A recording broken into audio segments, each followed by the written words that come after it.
Yellow. That is, the color of the world where I am right now, because it's hot. And everything is, trying to live.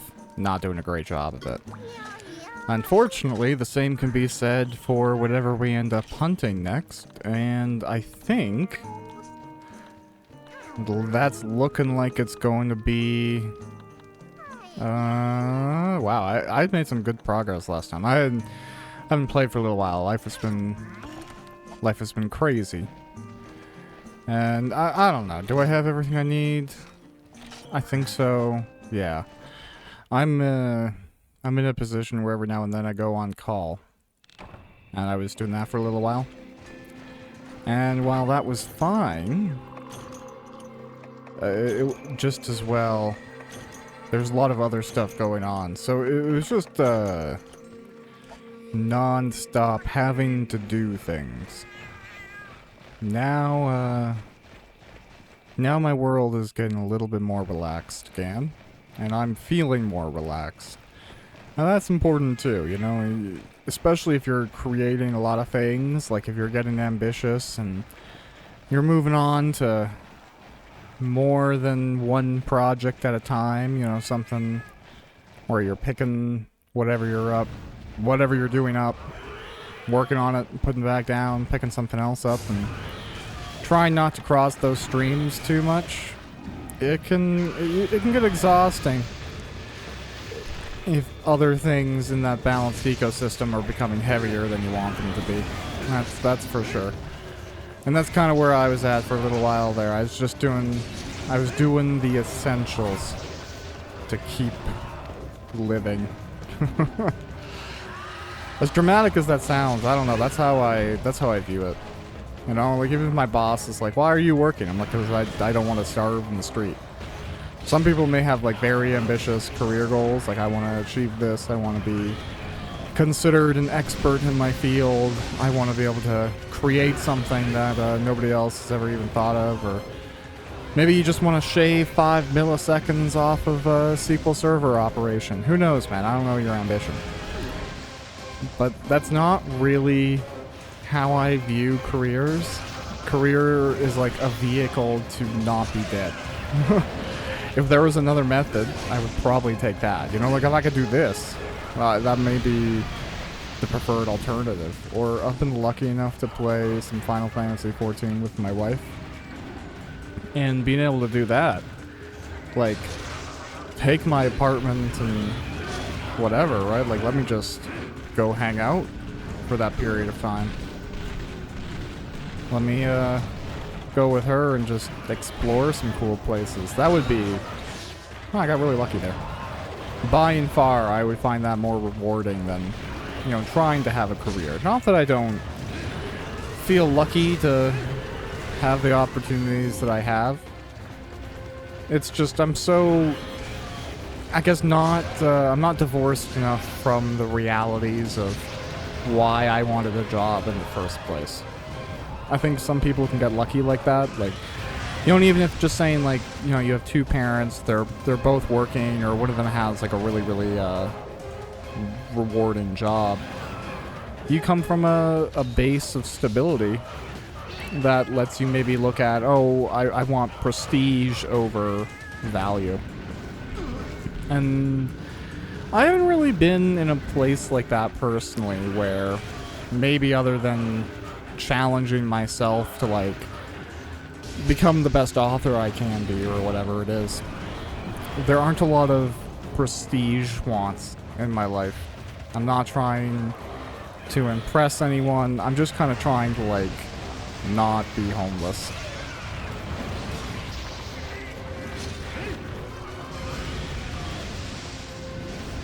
And you know what? I won't say I ever have been, but I did have a single parent life for a, you know, long time. My dad was around for a while, then he died. And while that doesn't really matter to me all that much, it did mean that, you know, one source of income, and I don't know the arrangement between my parents. I don't know if it was like intended that my mom was going to stay home with the kids. Was that not the plan? I literally have no clue. Like, I wasn't involved in that discussion. I was a kid. So, I don't know if she ever planned on going back to work when we were older, but, you know, when your partner dies, you sure as shit have to go back to work, because you have to find a way to live. And that was always what I, ultimately saw a job as.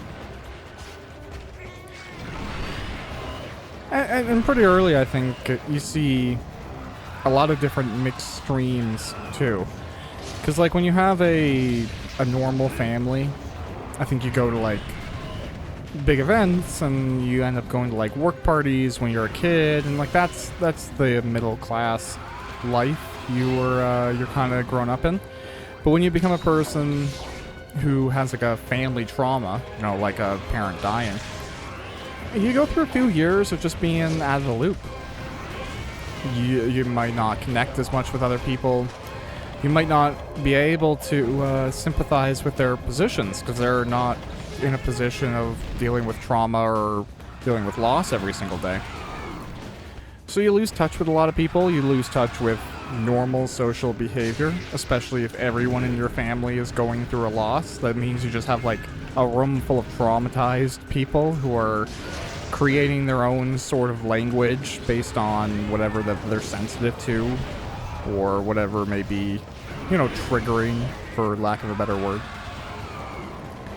And that can be insulating.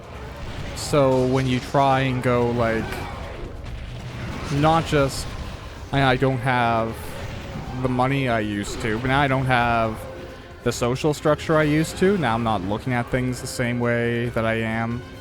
Especially sometimes, like, when a parent dies, the parent who's still around may very well, like, there's elements of running a household that might wear thin, or you don't have anyone to complain about too. And again, you're already kind of typically isolating because you can't relate to people as much, or you're feeling legitimately, like, antisocial because of the trauma. So you end up sharing that with children. Now, I'm not saying that really happens so much in my situation, but, like, you can tell your parent is working really hard, or they're having to make consolations where they can, or, you know, they just get what they're stressed out about, what they're not stressed out about. I'll always say my mom did an amazing job, even if it has nothing to do with Monster Hunter. It's just kind of what I'm talking about while I take care of these cuckoo. I didn't paintball the other one either.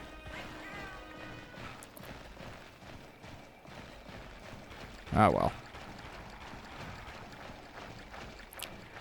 I guess at the end of the day, all I'm really getting at is sometimes when things like that happen, and you don't know how to get back. Sometimes you don't. So you get, like, a new normal. That's a term people are familiar with nowadays.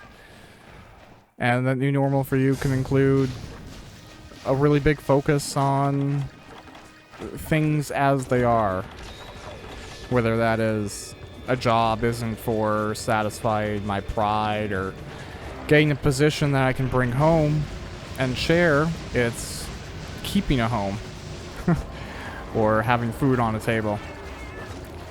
And because of the world I existed in before, when we had that stability, or that, like, fortified stability, we'll say, that two people running the household, focusing on things, tackling it together. And then you go to the other thing. You know, there's successful people tend to hang out with successful people. People who are really stable prefer to hang out with people who are also pretty stable. Whether that's because, like, it bums people out, you end up feeling bad for things that you want to be proud of, but end up offending or making somebody else jealous. Like, I can understand all that. So we tend to naturally divide into these groups. But I can remember being in those groups before things changed. And the opportunities that seemed present there, just like what I would call now, like, the sheer networking value. You know, like, that wasn't maintained so much. Especially because I was a, you know, weird traumatized kid trying to figure it all out. So, it's just an interesting thing to consider when you're looking at jobs. I don't, like, as a result of all of that progress, we'll call it, and those changes on my side, I can be kind of offended when people talk about wages and when they talk about jobs. And especially when even, you know, I recognize unknowingly a lot of people do this. There's an insinuation that successful people make that they're successful because they're capable, because they did the best job, because they were the winner. And people are unsuccessful because, you know, they're the opposite of all that. They lost. They weren't smart enough. But when you're looking at somebody who was effectively elevated into a position, or they have a really high wage, for example, but they didn't have to work when they were a kid, they always had a home, they always had food, they didn't have any, you know, distracting responsibilities, they could just focus on achieving the best of this one thing without even having to enter the worries of the other things. And then, you know, you compare that to somebody who may not have achieved as great, but was occupied with getting a job when they were still in school, with trying to manage the emotional damage that may be in their life. It's frustrating for sure if people aren't aware that they're doing that, or they don't speak in a way that acknowledges that they know there's an element of RNG to life, to getting ahead, to getting a job. But it's the nature of it. We're all learning at different paces in different places. There's some lessons that some people have, and they get them really, really early, and they get ahead in certain areas. Other people get ahead in different places, and we swap which lessons we have to learn at which point in time. I guess that's just how it goes.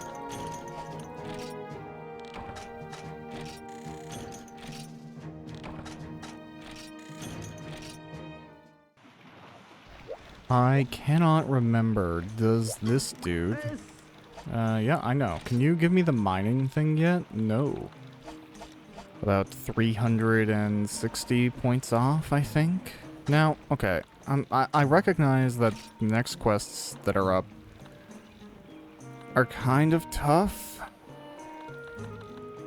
Just as well, I feel pretty decently equipped. Should I probably upgrade some armor? Yeah. And maybe the red kazoo is a good, like, thematic upgrade. That's basically what's next, right? Like, a Monoblos, I feel like, is a clear escalation. Kushala Daor is not yet. I do probably want red kazoo armor prior to doing, Kushala Daor, presuming, of course, that the defense benefit is actually worth it. Okay, I've always longed to venture into the swamp. I think I could hunt down a kelpie, but I could never fight a wyvern. Maybe you'd take care of this special monster for me. What was the one for... What was the context of this? The Ainkaku are circling, screaming in their shrill voices. Everyone is trapped inside the town. Please, do something. Okay. It's like just some birds getting all crazy outside your door. I getcha. Let's go try and take down the red kazoo. And this time on Hunting in the Swamp, we're going to talk about a different emotional trauma. No, I'm kidding. I don't know. It's good to be a little, William Faulkner-esque with these types of videos.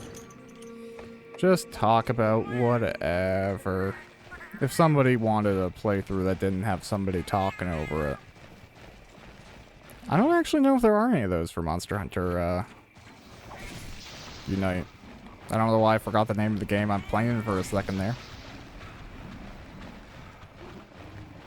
I imagine a cave. I don't really like the unvoiced playthroughs. Now, like, don't get me wrong, I see the value, especially if you like wanted to reference it as a walkthrough or something like that. But to kind of like just put it out there entirely for entertainment purposes, not that this is any better, I guess. It kind of feels a little bit too much like putting a movie out and just like dropping the movie. You know, it's not really like making a review, it's not showing off inherently like your thoughts and experiences with the process. It's much more mechanical. And you know what, in all fairness, there are some games that probably could just be watched like movies. And maybe I just became, you know, endeared to the format earlier on than need be. Oh, nice. Hi, bro. But if I'm gonna watch a video game, especially when I haven't played, I prefer to kind of see it in the exact formats that I'm kind of trying to do here. I like pure blind, or I like someone who has a lot of experience with the game or the series or something. I feel like those two experiences are really interesting. I don't like the short form, just a person badly going through a game. I don't really enjoy people trying to render a challenging experience cinematic by reducing the difficulty. I feel like for me, if I'm watching a playthrough, not that this is like some cardinal rule, more just like if I'm going to watch a series, I want ooh, okay, my blocks work there. I want the person to be playing on at least normal. They don't have to be playing on hard. I don't care about that at all. But at least normal. I just don't want to see the easy experience, because if I'm curious, like, what something would be like for me, I already just set everything to normal. So it's not a useful reference. Darn. Keep on getting baited into that. In truth, it's not that punishing. I think it's mostly because this kazoo set I have on is decent.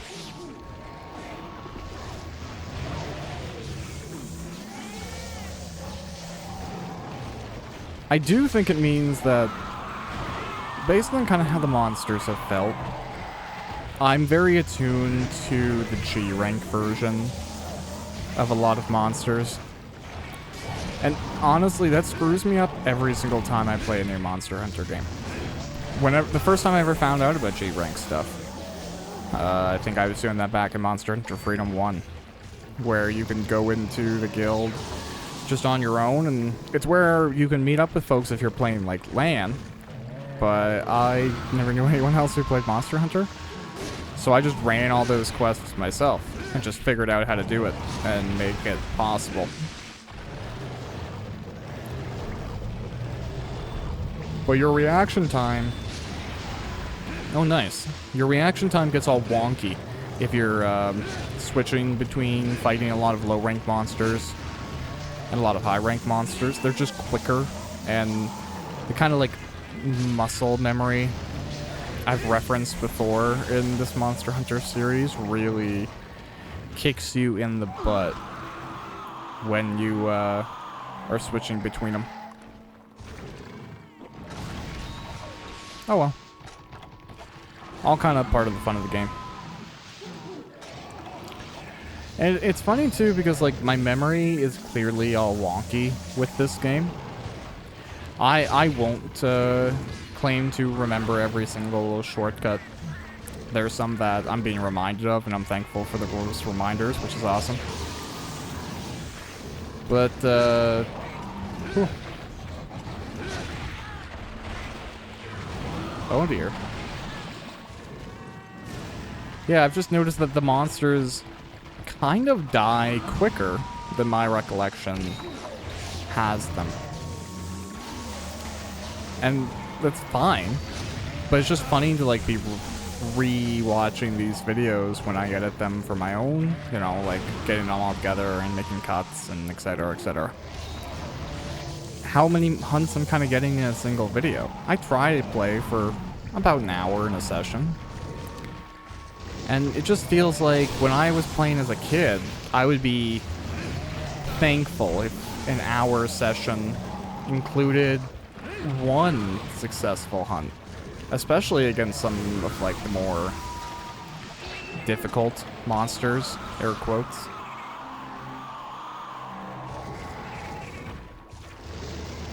But now it's like, with the exception of this guy who's taken a few hits, I felt like those Kutku, I kind of forgot like I was hunting something. I was just in a trance talking about whatever.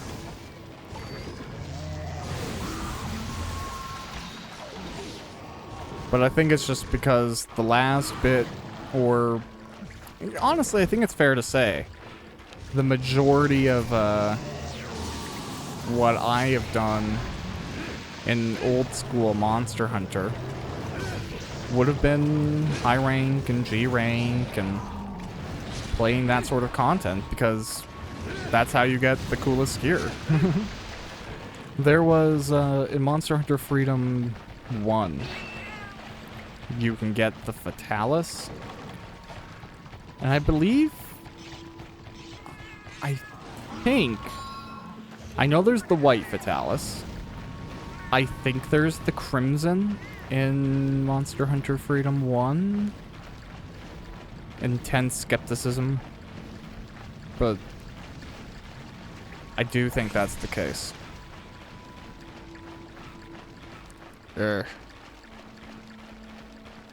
Either way, Fatalis always had some really sweet gear, so. And it kind of sucks too, where I don't really enjoy how Monster Hunter World has interpreted some of the Elder Dragons. And it's mostly because it's much tougher to solo without abusing the meta. If you want to play in a way that doesn't hurt your ludonarrative dissonance, where you're not inherently trying to break game mechanics or abuse kind of air quotes broken combinations of things, it's not normally something you would consider soloable, like the Fatalis hunt or the Alatreon, I don't know, however you want to pronounce it. They put in those fights into World, and I don't know, it felt too much like they were trying to treat it like a straight MMO. And I like MMOs. I play MMOs. But that element of forced group cooperation, I've even talked about it before. It's always been lost on me with Monster Hunter. So to need it, I don't know. I can remember, like, even with, like, Yen Mo Ran or Lao Shenglong, or Lei Xiao. I don't know. In my head, I've always called it Lao Shenglong, but maybe that's the Japanese name? Not certain. These were some huge things. I understand that if they came back into the modern Monster Hunter world nowadays, they would be like raids. They would be these big things, and they kind of always were. But it just feels like content isn't really being created for the one guy who wants to do it all himself as much.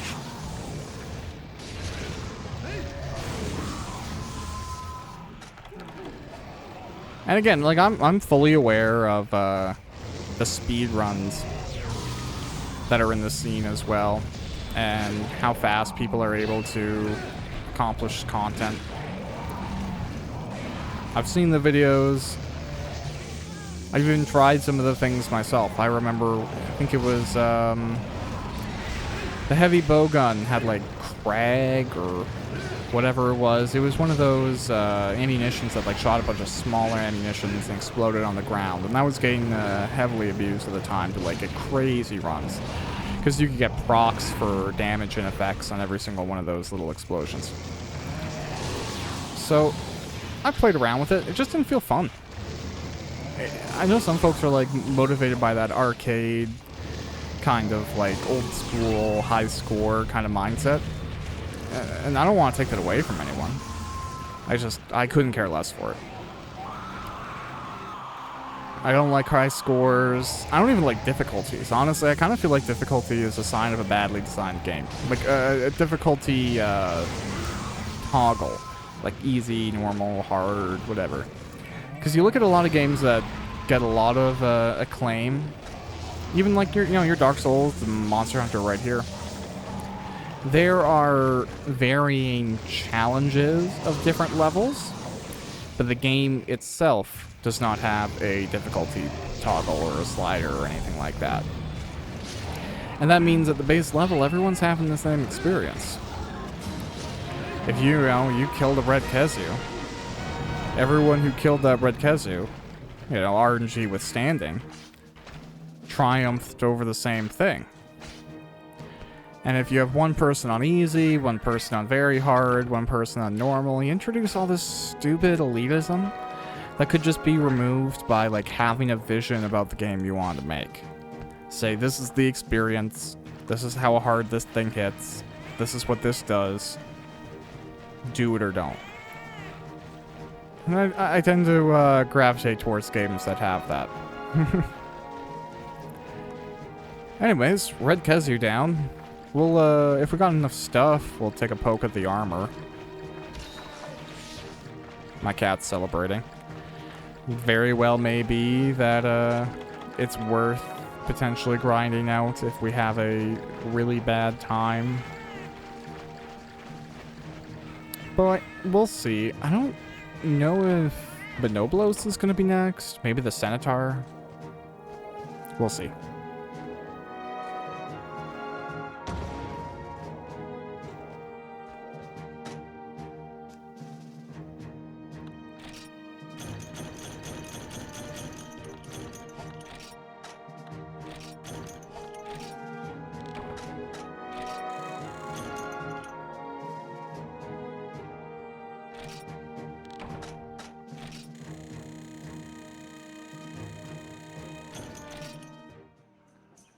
You see, I've been kind of skipping the meals a little bit lately.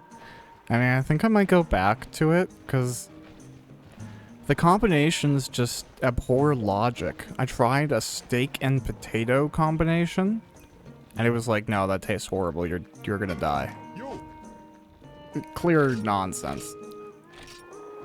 Okay, so no upgrades there, but I don't know why I'm looking there, because it's the wrong thing. Not even kind of looking at the right thing. Obituary Pectus. That's cool. Ah, it's all of the bugs. That's actually really sweet. It's not good at all, but I really like how it looks. Okay, well, shame. That being said, okay, let's move past Kezumail D. Oh, okay, we can get this Centaur stuff. Interesting. I imagine this is the red. Or not. Yeah. Huh. Yeah, and I think the alluring hide is where that's from. So, given that's the case, I don't know. What we have is technically better than that. We might be able to, like, skip a step.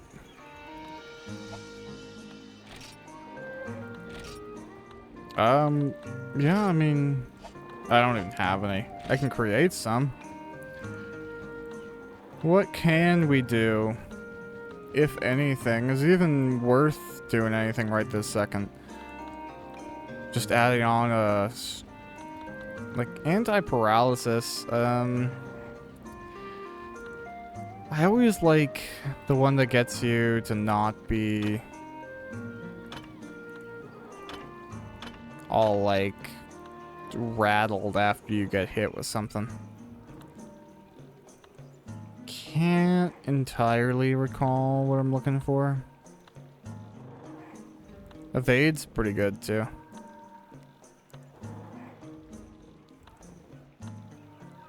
Either way, let's yeah, what the heck, we got tons of those. Let's make one of these. Or two, why not? Can I put some of this on our stuff? Great. Yeah, the huge benefit of I can't see it, but I'm sure it does something. Alright, lovely. We'll get everything we need here. Oh, I probably didn't need that, but you know what? I got it now.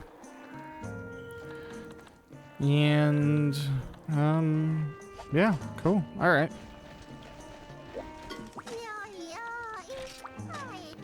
So, that really does seem to be, I guess, the between the Shogun and the Minoblos.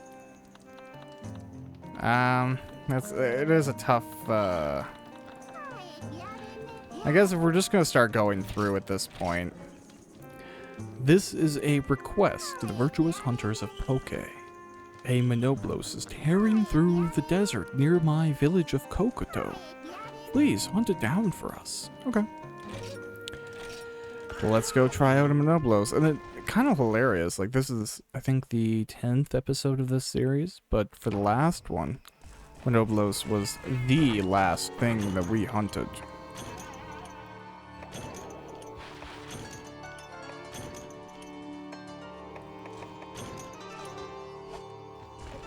So, I was reminded about...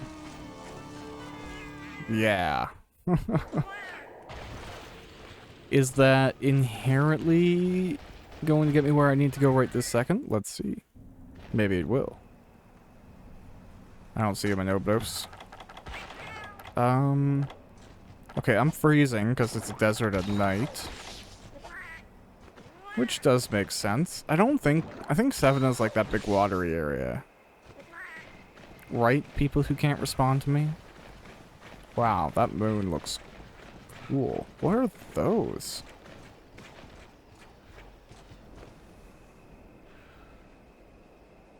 Huh. Were those just animals far off enough in the distance?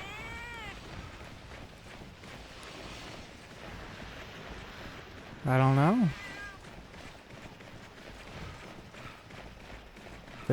They must be. No, they reproduce like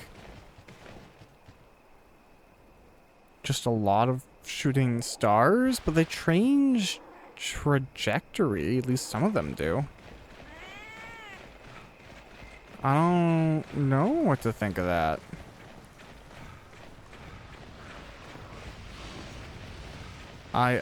Yeah, I mean, it's interesting. For certain. You know what I'm thinking about here? Minoblos is probably rare enough that it might get its own, like, video. I kind of hope it does. It'll make knowing if I'm going in the right direction a lot easier.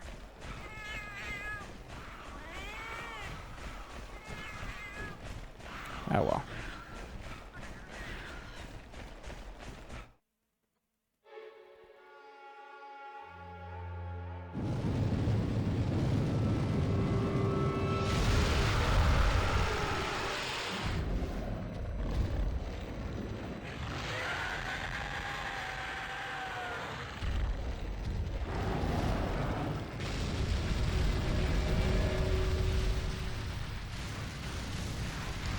Great.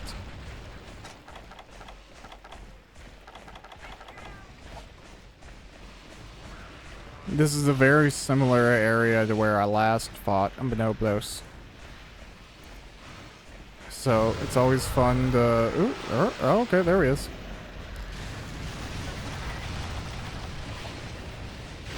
Oh, he came right back up. Not my expectation. Wow, this one's huge. Yeah, let's, like, waste our Sonic Bombs right away. I think that's fun. Why not? Enter the challenge of Minoblos.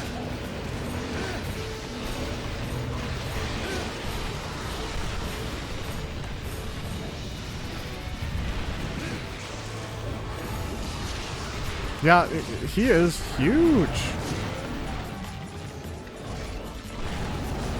Kind of, oh, okay. Yeah, like, he's at the point where his size may well work against him. Just because of how Great Sword works. Well, that being said, I'm in a compromised position if I don't sheathe and run pretty quickly here.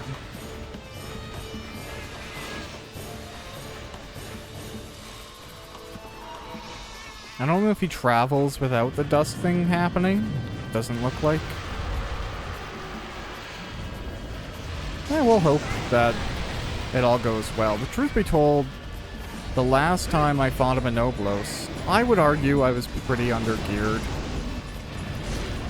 So, there may be elements of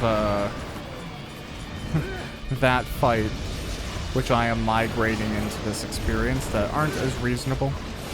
Because Unite is just so nice with giving you cool things.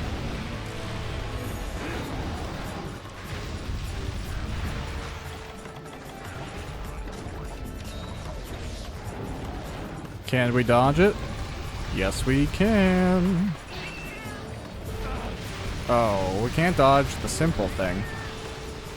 Oh, and I managed to take out my sword in that process, which is just not like what we want. Great Sword is best when it is sinking into your enemy or on your back. There are basically no two exceptions. Da, da, da, da, da. Oh, he's in rage mode. Great. Not really happy about the delay there, but it's okay. I think I'm gonna first aid med just to save myself some pain with the herbs. You know, it has nothing to do with this situation, but I am curious, like, who progenerated herb over herb? You know, if that's a regional thing, which regions? I don't even care. It means nothing to me. I say both, honestly. I think treat it like an interchangeable term. But I am curious.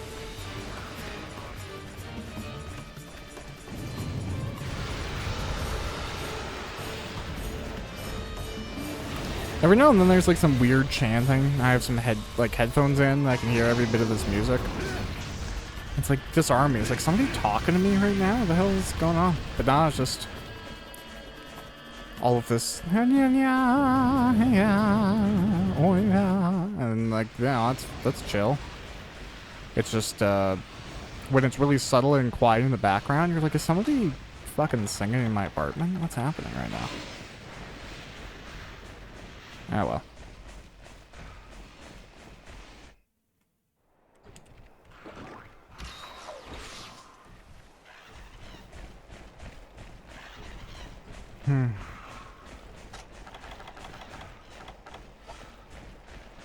It's kind of looking like this is going okay, though. If he's already changing areas, I have to think decent damage is already being achieved. Can we, like, get you all caught up on this rock, potentially? Not really.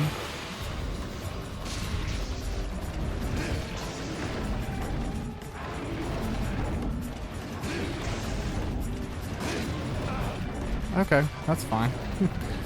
I was hoping my weapon would sink through.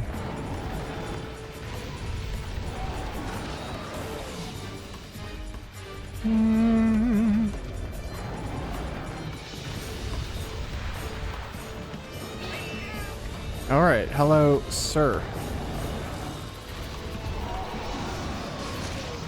Thank you for... well, you know what? I'm not really gonna thank you for that. While I didn't aim all that well, you certainly didn't help me. So, you're deserving of none of the praise.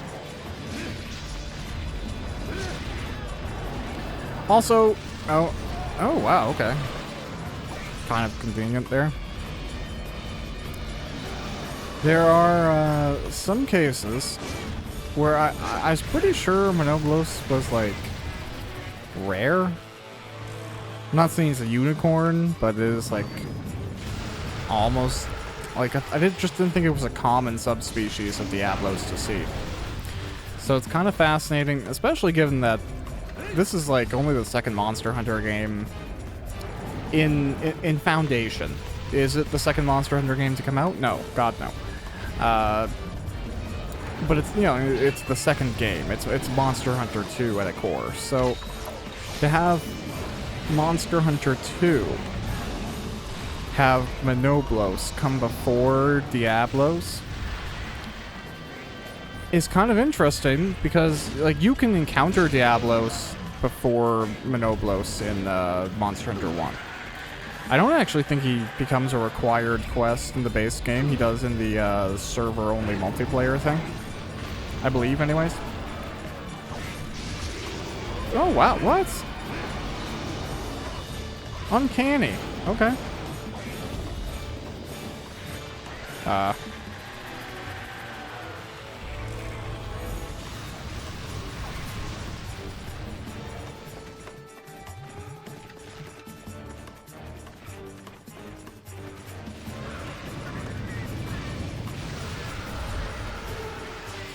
You gotta, like, assert dominance by carving their own tail in front of them.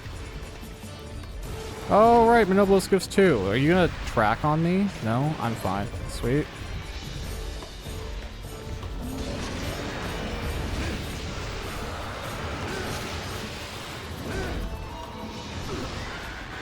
Screamy scream.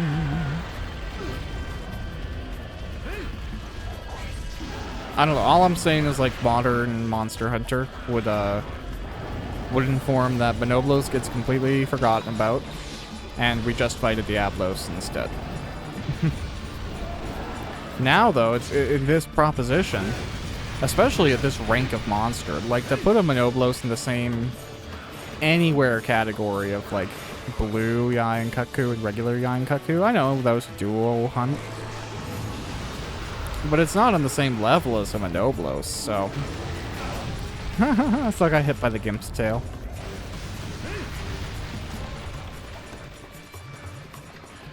Okay, where are you going? I have 2 things to drink, so you better make a choice. Got a lot of fluids to ingest right now, Monoblos.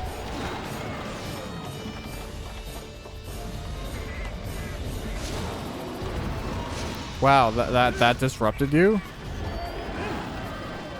Cool. I mean, like, I'm not upset. I just didn't expect it.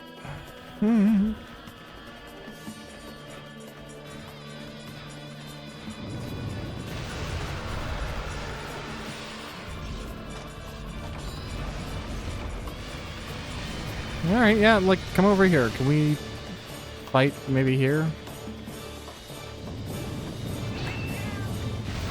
Perfect.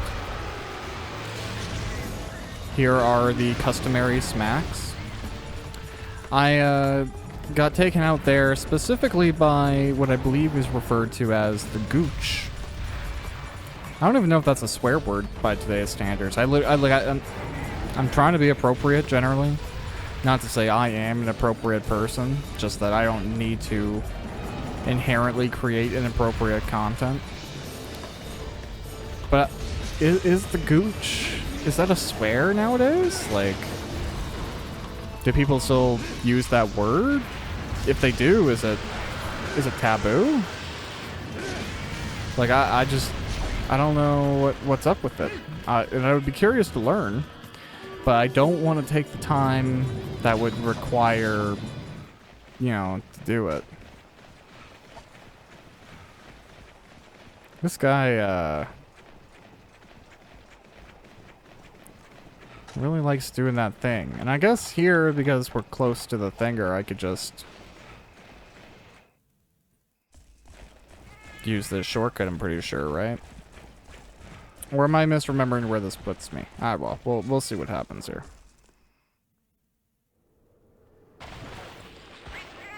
Close enough.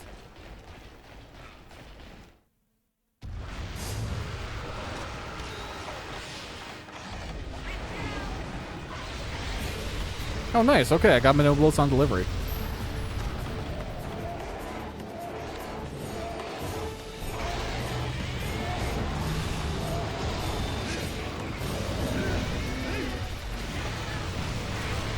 You know what? I bet the shiny is worth taking a hit, even if I get one.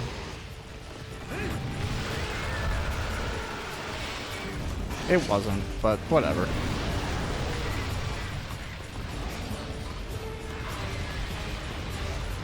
Okay, my thought is on repaintballing. Repaintballing has been achieved. I can eat my leafy greens and see if this cactus stopped him. Does not. Realistic cactus. Not that it got destroyed, but that it doesn't prevent you from having dragons attack you. I would not expect that of cactus.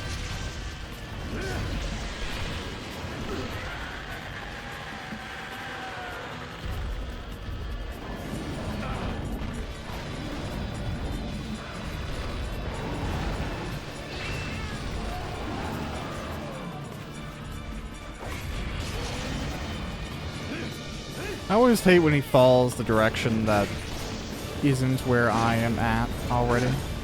Oh no. I'm in a bad position. He's limping? Like, okay, but these attacks really aren't, like, doing me any favors. I'm just kind of like, why won't you stop? I don't know why I'm here. I'm risking my wonderful no deaths run on this Manoblos.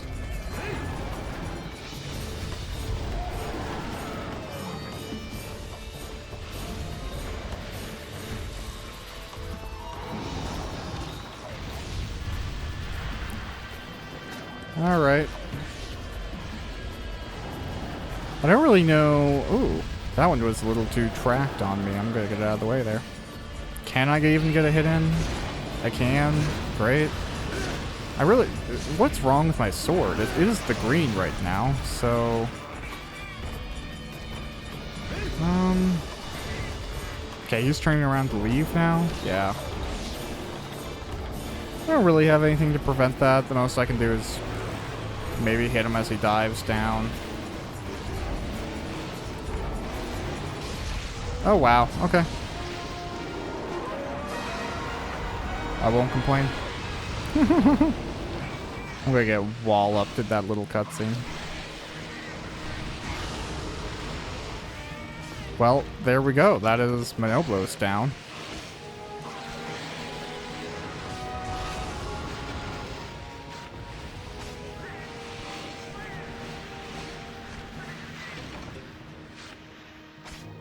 I kind of wasn't expecting that.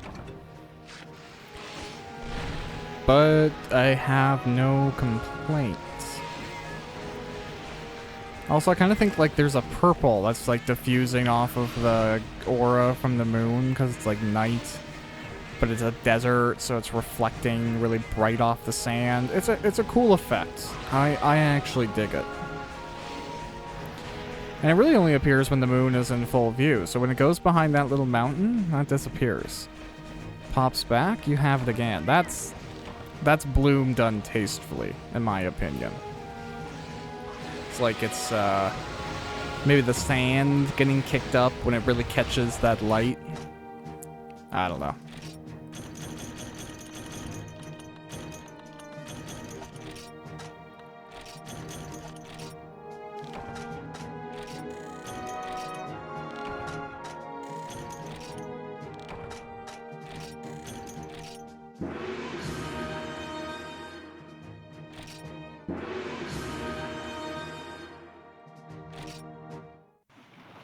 So I'm not going to eat. If steak and potatoes aren't doing me any favors, I clearly don't know what is. Do we have... Okay, we did get the Manoblos. Oh wow, the Manoblos gear looks really cool. Not stronger than our Kezu mail because we've upgraded it a fair amount. Mail featuring a Manoblos' signature horn. Wearers are commonly called heroes. Yeah... It is undeniably a cool piece of gear, but unfortunately, with the exception of fire resistance, it'd be a step down on almost every single front. Which is, well, not what you want. Fire resistance is useful, but it's undeniable that dragon resistance, like, well, things that deal dragon damage, like, hurt a lot. Granted, how many things really do consistent dragon damage? I could see the argument either way. I think instead of having that argument, I'm going to try and finish up some 4-star... Oh, White Monoblos becomes immediately available. Okay. Forgot about that. I guess then we'll try out the Shogun's Centaur right now, and possibly clean up the White Monoblos down the road. Oh, is this a capture? It doesn't matter if it is, I'm just curious.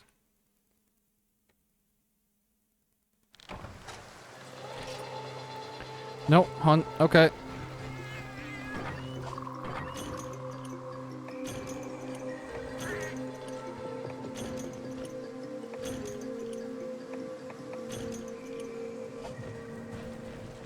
Let's go and find this thing.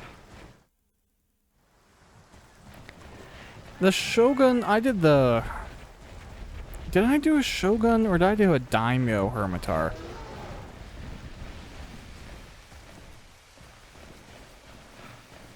We're just going through different, what do you call it? Feudal Japanese governing terms? I think, if memory serves, I might even be reversing the order. But I think a daimyo is like basically the leader of a province. And then a shogun is like the leader of a combination of provinces and regions.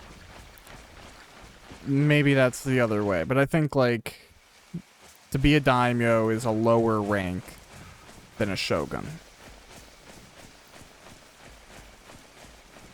So if that is the case, then the Shogun Centaur would be a bit tougher.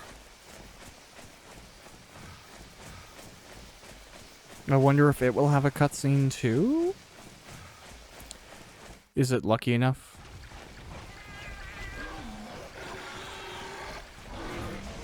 Did I go to 7? I don't think I did. Well, I'm glad I did.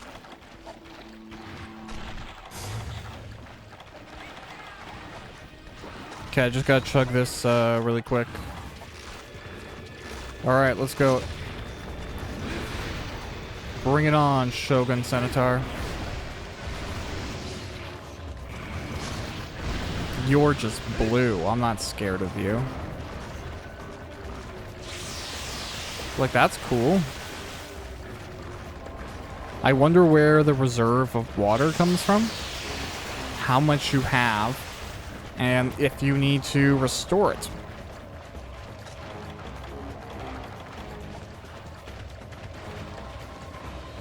I think there is a button to aim and lock on, but I cannot recall what it is. So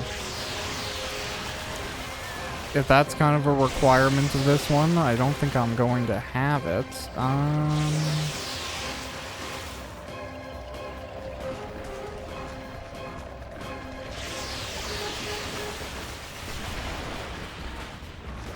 Sir, please come down. I'd much prefer, thank you. This is just kind of one of those, like, in-people things. And honestly, I'm not really an in-people person. I'm kind of the opinion that we don't, like, we should communicate, but we don't ever have to really talk, if that makes sense. And just because I'm a kind of antisocial dude. I thought before, okay, maybe you're just introverted. You know, like, being around people drains you really heavily.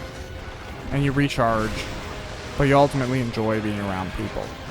And the, I guess, unfortunate reality of it is what I'm coming to discover about myself is it's not really true to just say I'm drained by social interactions. I am, but I'm drained by them because I don't want to be in them. I just struggle with finding what I should enjoy about a lot of those interactions. I want to, and I think I just get too scientific about it. I don't know what my objective is, and it's just tough. There are even, like, there's work things that I don't really go to because I feel like there's a game being played and I don't have the rules, but I know enough to know it's not really a dinner, if that makes sense. Oh, I might be in a bad position. I wish I could capitalize on this to hit him, but I should capitalize on this to heal.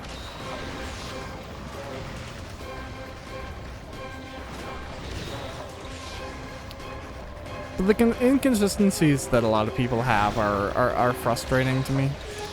You know, people are really open to things changing that benefit them inherently, but they're not open to challenging things that they think are working for them, but aren't or could be working better.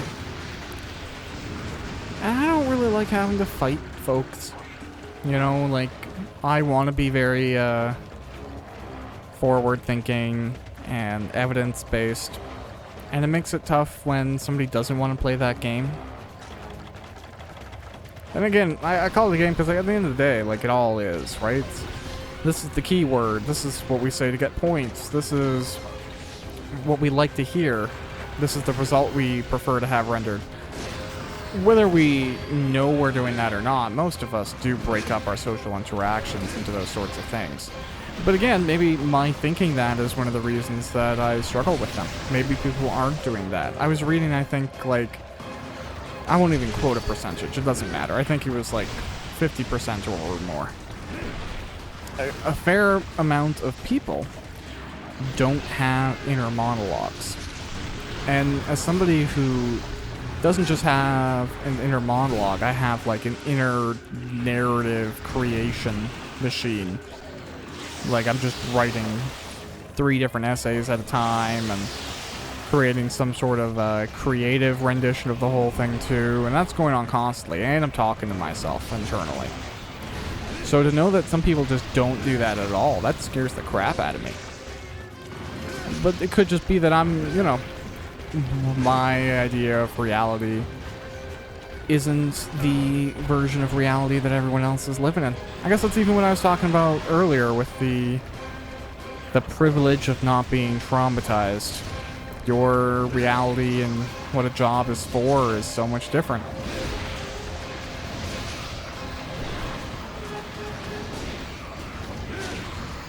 But yeah, I think what makes me truly antisocial is, like, you could pose the question, if I could meet a group of people that really, really, really understood how I felt, had similar experiences, could be articulate about how they understand. Would I want to hang out with those people? Like, probably not, man. Like, I'd rather just play games with my wife. Like, you know, that's still... I'm not longing for connection. I'm pretty happy with what I have going on in my life. I don't have everything I want. There's things I haven't achieved that I want to achieve. I'm just kind of content with the structure I've created for myself. And I'll go days and I'll forget to talk to other people. And sometimes I think people take that personally, and it's just because I'm just so happy, like, doing my own thing. It seems to me that a lot of people aren't content doing their own thing. You know, they don't have, you know, a video game they want to play, a creator or a musician or whatever, author. that they enjoy, that they can pursue or read into. They don't have hobbies. So they just have, like, being social. Going out all the time and doing stuff, and I don't want to denigrate it, because it kind of sounds like that's what I'm doing. It seems so without substance. Oh, wow. Okay, there we go. Shogun Hermitar. Or Senator. Whatever. The crab. The blue crab. The blue crab is now, like, dinner.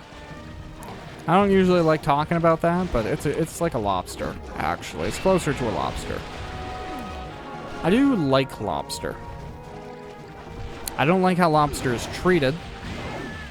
I've never enjoyed the cages where you, like, pick the one you want to eat. Not a fan of any of that. I do find them delicious, though. Kind of an ugly compromise about reality. And just as well, I figure, like, if I ever became immortal, I would stop eating meat.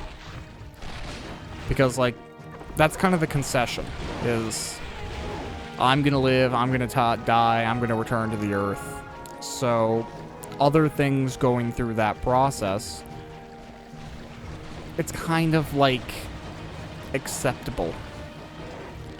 But if I was to live forever, no, I can't continue to take lives, just enjoy mine. Because I'm gonna have a life forever. And to, like, feast off of other things while I continue to live forever, like, that's a horror movie monster. I can't do that if I ever had the opportunity. And not virtual, but artificial meat is getting so good nowadays, it won't even matter, but interesting note. Have I already fought one of these? Whatever. Awesome. Well, oh gosh, I always run over to this guy.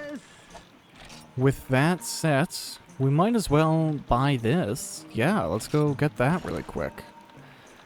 And go check it out. That can be how we finish off this session.